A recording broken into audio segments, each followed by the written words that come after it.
This is my fifth ACON. I've been coming since ACON 2008. My name is Chaka. I'm 25 from Little Rock, Arkansas. And I really started coming with my anime club in college, and it was my first con. I didn't know what to expect. This was your first con? No, not this con, but No, yeah, ACON? ACON, It was your first ACON con? was my first con, my first real con. Like, I've been to little, days or whatever, anime days, but this was my first, full-fledged con. And I wasn't really sure what to expect, and I always wanted to go to a con. And when I walked in and just saw all the costumes, I was like, I'm home. This is my world. These people get me. So I've been coming back ever since. I love it. It's one of the highlights of my year. This year I came with 5 other friends. We've all got a room up there in the Sheraton. Everyone's been cosplaying all weekend long. Everyone has had a blast. Later this year, I go to a lot of cons. Later this year, I'm going to San Diego Comic Con next month, and then BlitzCon, which is run by my friend Bobby, and Dragon Con in Atlanta. Yeah, Dragon Con. How'd you first find out about cons? Like, how'd you find out about ACON in general, since you actually live out of state? Yeah, well, my anime club would always come to ACON, and so I heard about it through them. But just reading manga and being into anime and stuff, you hear about cons. I heard about it in a Shoujo Beat. Was the first time I really became aware of the con phenomenon or whatever. But I was in high school then and couldn't afford to come out of state. Yeah. So it was almost halfway through college before I had my first con, and when I started, I was hooked. Really? Yeah, I remember coming home from my first ACON and being like, are there more of these? We have to go to more of these. And my group wasn't too big on going to multiple cons because it can get kind of expensive, but I was just hooked. And so I started researching more cons and looking for ones that were close to me and figuring out how I could afford it, and of course starting the costume, because that's my favorite part, just costuming. How did you get into costuming? Did you actually cosplay your first con, or did you kind of? Kind of, like most girls in 2008, I dressed up like Misa from Death Note. Right. And there are no pictures of that because it was terrible. Right. But just being around everybody and seeing all the work everyone put into their costumes really made me want to be a part of it. I did theater in high school. Oh, okay. So I was already, sort of into the whole dressing up, playing pretend thing. Right. But knowing that I could do it outside of Halloween, outside of theater, and I could dress up as whatever I wanted, I was like, yes, that's amazing. So what was your official first one that you actually put together? I would say Supergirl. Supergirl from the animated series. Okay. I started by just going on eBay and assembling parts, and I remember I bought a Superman decal and trimmed it down and modified it, and that was really my first big costume, I would say. And my second was sort of a Mad World Harley Quinn I put together. Okay. So that's when I really started having a lot of fun with it and started going to multiple cons and doing multiple costumes, and it's really become just a big part of my life. It's my main hobby. It's your main hobby? How many outfits have you done over the course of the last 5? Was it 5 years? Well, I actually just recently started a cosplay page. It's called Princess Mentality Cosplay on Facebook. And when I started going through and trying to catalog all my costumes and make albums from them, I was like, oh my god, why do I keep making more costumes? I have so many. I couldn't tell you off the top of my head. I definitely would say it's within the 15-20 range for sure. So yeah, a lot. So before you got into cosplay, were you kind of crafty? Did you know how to sew? Did you have skills? Gosh. Speaking of knowing how to sew, this is the first thing I've ever sewn. Ever. Ever? Yeah, I've maybe assisted in making a skirt for a Katy Perry costume I did last year, but I'd never sewn before this, and I really wanted to learn because when you know how to sew, it just expands your horizons a lot. It really does. You're not limited to things you can get on eBay, and you're not, crippled by, I can't afford to have that commissioned. Right. You can go and start doing it yourself. So I was a little bit crafty. I'm way better with props and accessories, and I love wigs. I love wigs so much. That's pretty much my big thing, is styling wigs, buying wigs. Everyone says I have a wig addiction. Well, okay, how many wigs do you have at home? I definitely have about 25 wigs. How do you maintain wigs? What do you do? Put them on heads, or? Yeah, I usually just put them back in the hairnet and stick it back in the bag, and I have a giant container for them. I used to put tacks on my wall and hang them from the wall, but I have moved in with my boyfriend, and that is not exactly boyfriend-friendly decoration. So I don't want to freak him out by a wall full of hair, so I keep them up. My Sailor Moon wig tends to stay on the head though, because of the odangos, which were so hard to make, and the tails, if you leave them out, they can get tangled. So I love wigs, but I recently started, learning to sew for this costume and this con because I really wanted to be able to make my own stuff. And also, when I looked into getting it commissioned, the first girl wanted $600 and the second girl wanted $450, and I was like, yeah, that's my rent, and that's like a month of tuition, so no. Wow. Everything, all of this together maybe cost me $200 total. Okay. Because you're paying for not just materials, but you're also paying for labor and Yeah. time and then shipping. And if you do it yourself, you can definitely shave a lot off the price. So it's not perfect, but I've made it myself and I learned how to make it. And there's a lot that can be improved. But now that I know the basics, I can do it. How was the whole experience about doing this for the first time, like completely, entirely? Yeah. Oh, wow. I mean, like, when I started, I was like, I know people who can sew. I can ask for help and all this stuff. Well, people don't mind helping, but when you're making a full-fledged ball gown, nobody wants to sit there while you do that. Right. So there were times where it was a little bit stressful, and I was worried because I was like, I've bought all this fabric. I'm, like, knee-deep in this thing. I have to get it done. And it was a little bit frustrating not having anyone like IRL sitting there next to you, like, no, don't do that, do this. I did have a friend come over at one point and help me a little bit. I had friends online helping me along. I watched a lot of YouTube tutorials, hung out on Cosplay.com. One of the users, I had started a thread, and there was a user there who like pretty much just helped me through the process a lot. So I got a lot of online help, but it was really nerve-wracking and scary trying to do it on my own, but it's a real like confidence thing, and I'm just, oh my god, I did it. Yeah. How long did it take to actually put it together? 3 months. 3 months? Yeah, I started working on it in March is when I decided, okay, I'm gonna do this myself. And I bought 2 different patterns at first, so even that was a trial and error, finding the right pattern.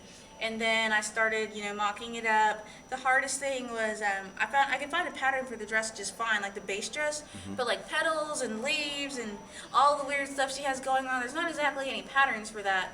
So I had to learn how to paper pattern and freehand, and I made myself a duct tape dress form.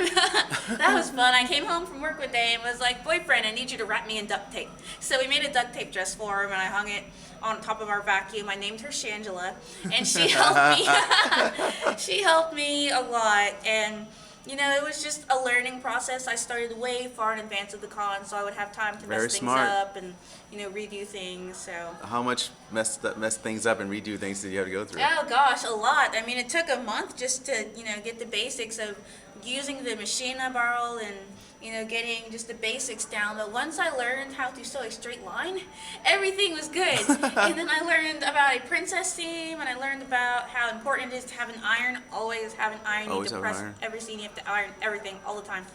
So I mean, it was a learning process. It definitely took a while. It took 3 months, exactly, to get everything done, and there's still more I want to add to it before Comic-Con, but I love it. It's easy to walk in. It's been a real hit at the con. I mean, I've been posing with babies and stuff, so I really love it. It's definitely one of my favorite things to wear, so it's fun. Okay, so now you probably have a normal job, and you have to do this too. How much time can you actually devote to doing this? See, that's a catch-22, I think, of cosplay, because when you're younger and you're in high school and college, you've got way more time to go to cons, Right. but you don't exactly have the money to do all these cons. Right. So when I was in college, I could run everywhere all the time. Like I went to maybe 6-7 different cons in 2010, which is probably like nothing compared to the cons you go to.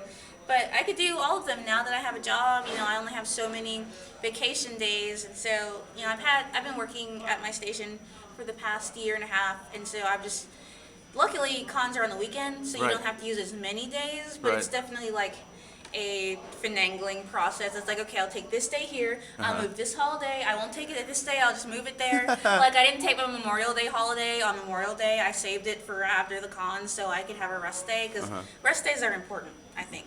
I think you're right. Especially yeah. after big cons, and if you're not careful and you get con flu or whatever, rest days are important. Exactly. Has cosplay overtake? Well, okay. When I usually talk to cosplayers, they tend to go through some pattern. It's like they get really excited in the beginning, spend a lot of time at it. Some cosplayers I talk to actually, after a certain time, will start burning out a bit, and then they'll pull back for a while. What have you sensed this? Like, what is your own like? felt a burnout yet. Like I've been doing this, I guess, for 5 years. I haven't really felt a burnout. I don't go to as many cons, I guess, as some people do, and I am trying to learn to rewear some costumes so it's not constantly a stress. It's a, oh God, I gotta do this. I think part of it is just pacing yourself, you know? And I know that some people will get burnt out on certain cons because, you know, you come to the same con every year. Yeah. You start to see the same people, which I love personally. I've run into so many friends I've made over the years at this con, and every year just feels like a family reunion.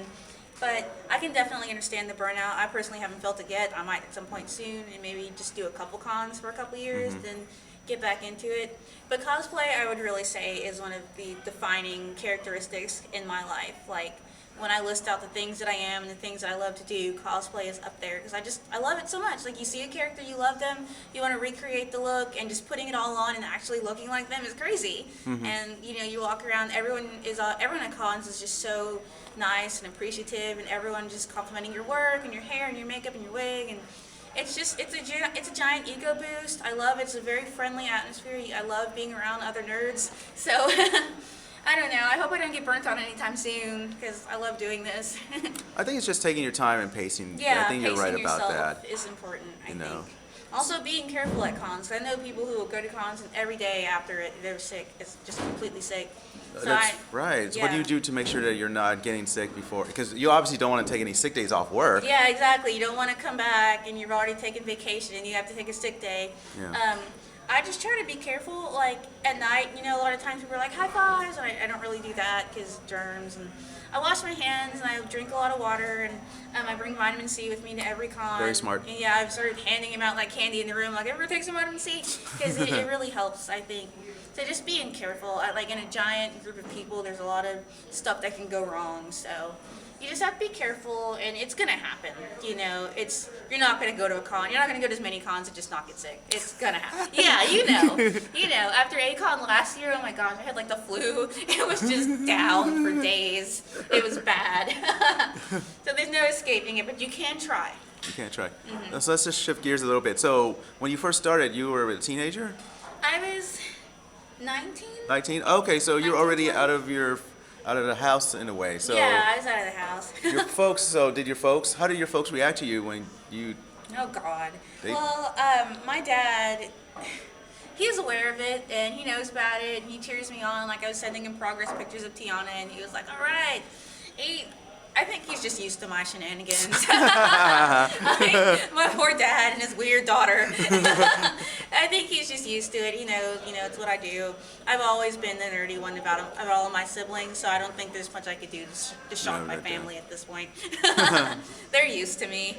So they're pretty cool with it. I know a lot of people will have trouble with parents, you know, having issues. Some have parents who totally understand, some have that don't understand. Yeah, and it's don't just kind get of a it. And mishmash. I get that. You know, to normal people it does seem a little strange, especially, you know, the more risque costumes or the weirder ones, but you know, it's what we do. What about your work relationships? Like, do people at work know what you do? Oh gosh. So I have this story about how my job found out that I do this. Basically, I had like 2 or 3 friends at work who knew about it, but it's obviously not something I walk into the newsroom and just announce to everyone. So I kept it pretty quiet. And last year, every time, my department's really small, there's maybe 7 of us, and every time one of us would go on vacation, we would send out a mass department email with like a YouTube video related to where we were going and be like, "Bye guys, see you later." So when I was going to Dragon Con, I sent everyone a YouTube link to one of the Beatdown Boogie Dragon Con videos. Yeah. And it was like, "Hey guys, this is what I'm doing all week while you guys are working later." And just like left. And I'm gone for a week, everything's quiet for a week, and then I came back and took a rest day after the con. And I guess, you know, in the week I was gone, they didn't watch the video, but like Monday I didn't come back, they watched it. And that happened to be the B-Town Boogie video that I was in for like 0.5 seconds. And I didn't realize that until after I left, and I was like, okay, no one's gonna catch that. Plus, I mean, I'm in costume, you know, it's not obviously me. But of course our art director found it, freeze framed it, screen capped it, pasted it in the email, and sent it to our entire department, and it was just like, "Is this you?" So I look at my phone and I get this email, and it's just one of my cosplay pictures being sent to my entire department, and I was just like, going back to work. And so then I went back to work the next day. We had our department meeting. Everyone made fun of me, but they know, they're cool with it and everything.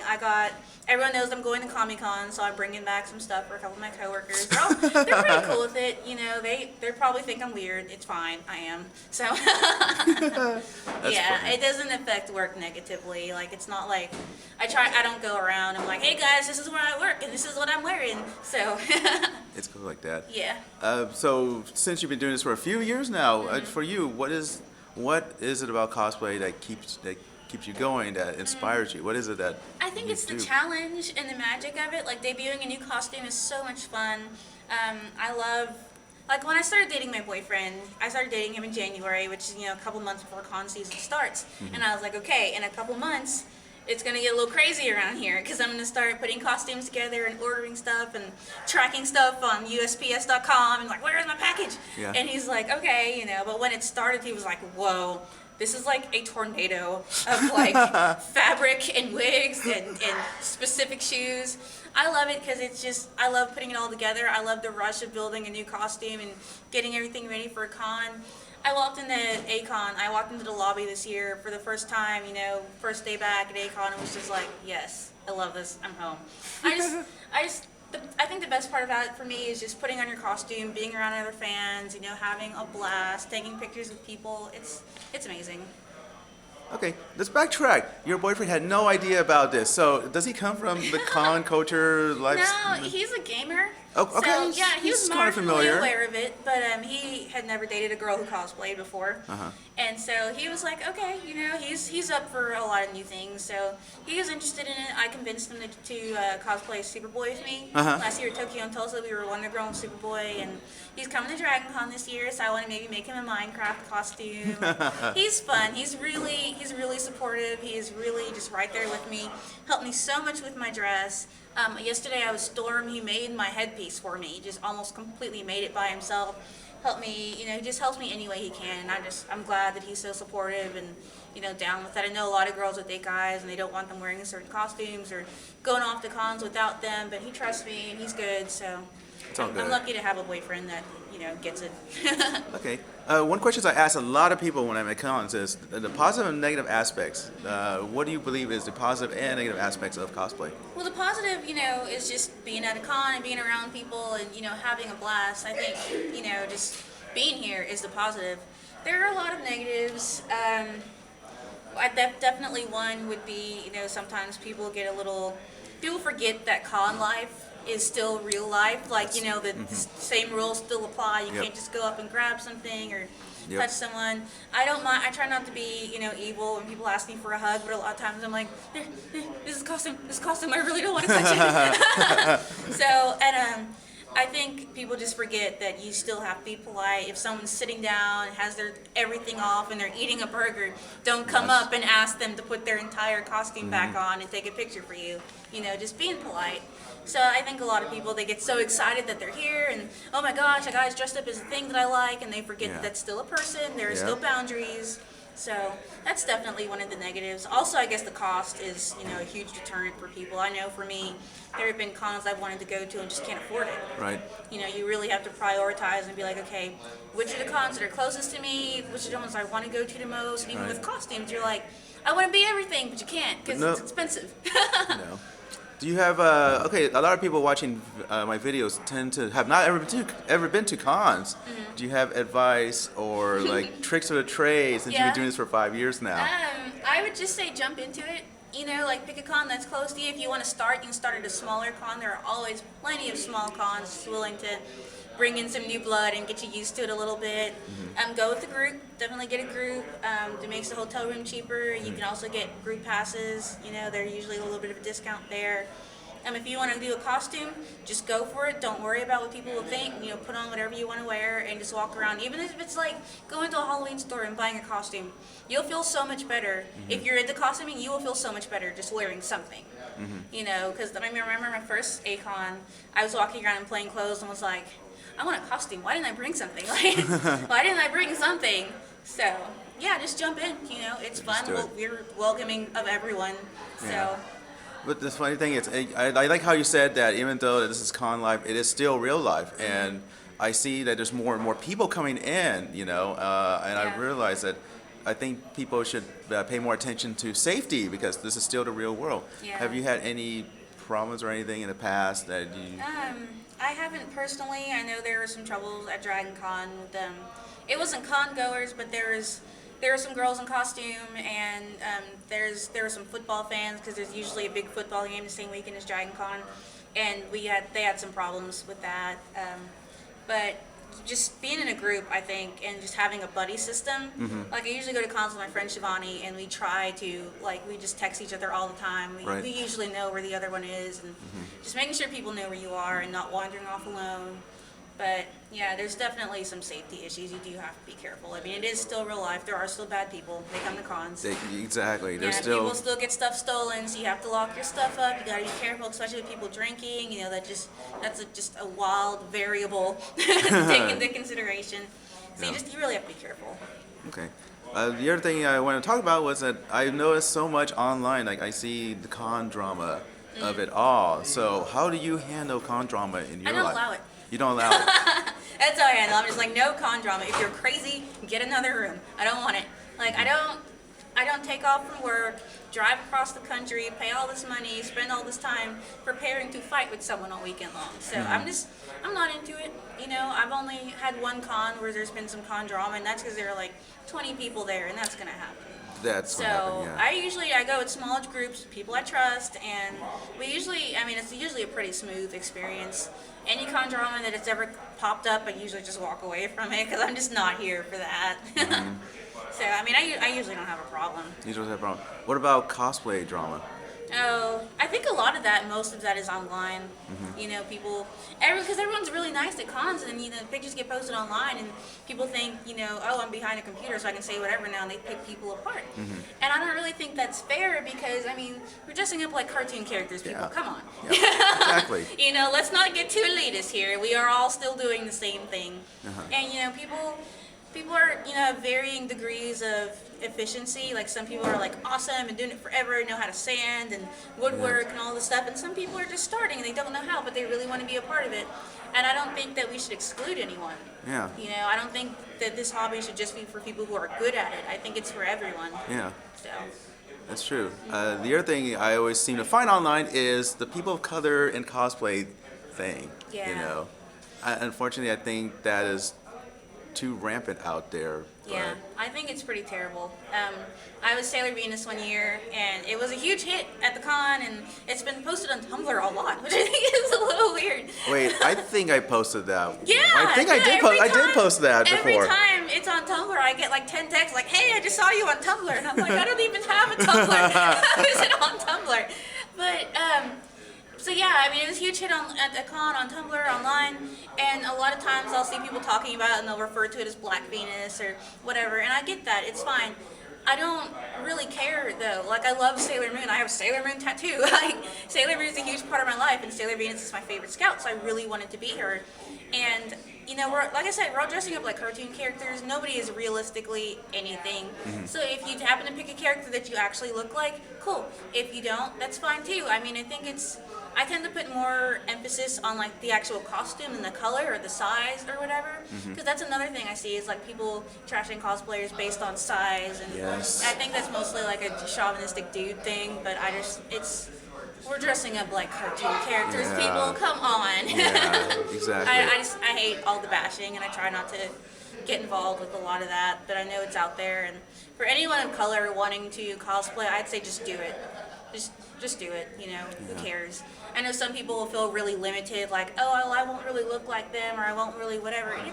It's fine, you know, just do it. It's a costume, and it's fun, and it's awesome being dressed up, and a lot of times people are like, hey, it's so great to see, you know, a different variation on this character.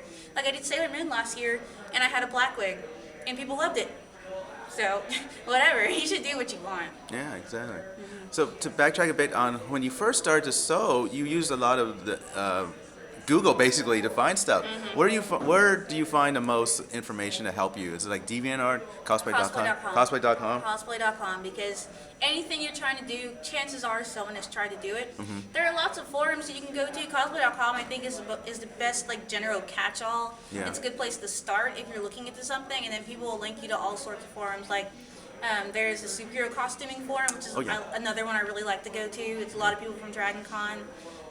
There's the replica prop forum that my friend goes to a lot for prop making. There's just a lot of different sites that you can go to help you. But cosplay.com is definitely my favorite because you can just post a thread there. Most people have, there's someone there who has tried it and has, a link to somewhere else who can help you. I know DeviantArt's another good one. I don't personally have a DeviantArt, but I know a lot of people will post tutorials and stuff there. I've gotten tutorials from DeviantArt, so. But if there's so much information out there, like, and so many different people doing stuff, how do you find out like the right way for you to do it? Because there could be 10 different ways to do the same thing you want to do. Yeah. With Tiana, I looked on cosplay.com and I found other Tianas. I made picked up 3 different tabs of, the ones that I liked. And then I messaged those members and was like, hey, I really like your dress. Did you make it? And if so, how did you do this part? So I think talking to people, people are usually really cool to help you. Like, oh man, it was so hard, but this is what I did. And so, it's talking to people definitely helps you come up with ways to do things. And it's just a trial and error trying to figure out which one will work for you. Like I've tried cardboard sword making and I can't do it. Okay. I've tried. It's hard. So, it's trial and error. You work things out. You figure out, what's best for you. And that's just kind of how I do it. Okay.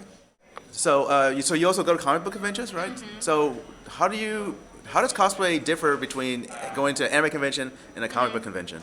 Well, anime conventions, they tend to range a little bit younger because I think they're a little bit cheaper, and so it's easier for younger people to go. And then they're watching more of the anime, so they're different characters. You'll see a lot of pigtails and brightly colored wigs and little maid dresses and things at anime conventions. Whereas at comic book conventions, you see a lot of spandex, you see a lot of older people. You see, I don't want to say it's a higher level of costuming, but it's definitely more detail, more attention to detail because there's more money and more time these people have to do it. So, I maybe like comic book conventions more, but I love anime conventions. They're my first love. I've always going to go to A-Kon. I don't see myself stopping. So, I think there are some differences. Like Dragon Con is like nothing I've ever seen in my life. That is nothing. I cannot compare Dragon Con to anything, Nothing to any I've con I've ever ever seen in been. my life. I know a lot of people call it the Comic Con of the South, and Nope. after I go to Comic Con this year, I guess I'll figure out if that's true. But Dragon Con, that's a monster. It's a monster, and I love it so much. Okay, cool beans. Thank you so much. Thank you.